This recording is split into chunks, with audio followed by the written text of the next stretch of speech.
Hey everyone, Silent Night, Deadly Night 1984. If you thought it'd be a campy, cheesy holiday horror fest, you are right, because it's all of those things.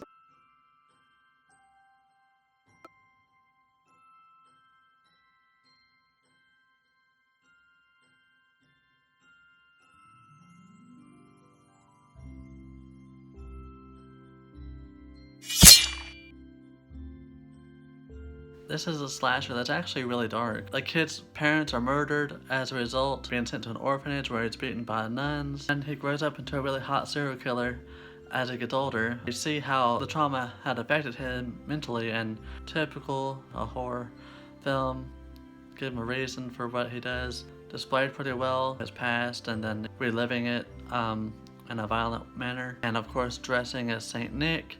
It's actually kind of comedic in a way, but it's also just a lot of fun. But you also have a very dated 80s soundtrack, and you know the score is also very 80s retro, but I think that just adds to the camp and the fun of it all. Of course, you got a lot of nudity, common thing in that era with Friday the 13th and everything. So if you grew up watching this, the only thing you'd be getting this season is a bonus, if you're into that anyway.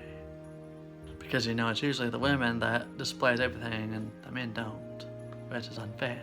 So yes, it's a given that there'd be a lot of sex, blood, guts, mayhem throughout. It's not filtered at all like movies today. You know, it's not woke or trying to be more relevant than it is to be. It's just a fun slasher.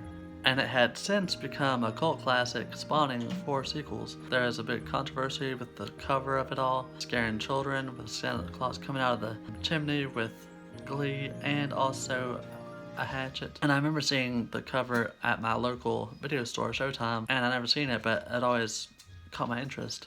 The acting isn't very good, the direction is kind of like, it doesn't feel like it has a big conclusion really, like a beginning, middle, and end from when he's grown to his killing spree basically, and it's not really, feels like it's developed. It's fun, I mean, for what it is. You know, it's not taking itself too seriously, of course, because how can you when it's a Christmas horror film, and that makes it much more fun. It's a decent watch. The first sequel, 1987, I believe, I couldn't get into it because it's really like replaying what we've already saw in flashbacks. I'm like, this is kind of pointless. The first one, it does get in the Christmas spirit. It's a very festive, pretty good atmosphere, ornaments, everything like that. And the kills are pretty decent too. If Silent Night, Deadly Night taught us anything, it's don't be caught on the naughty list when Santa Claus comes to town. You've made it through Halloween. Now try and survive Christmas. Thank you for watching, and please subscribe.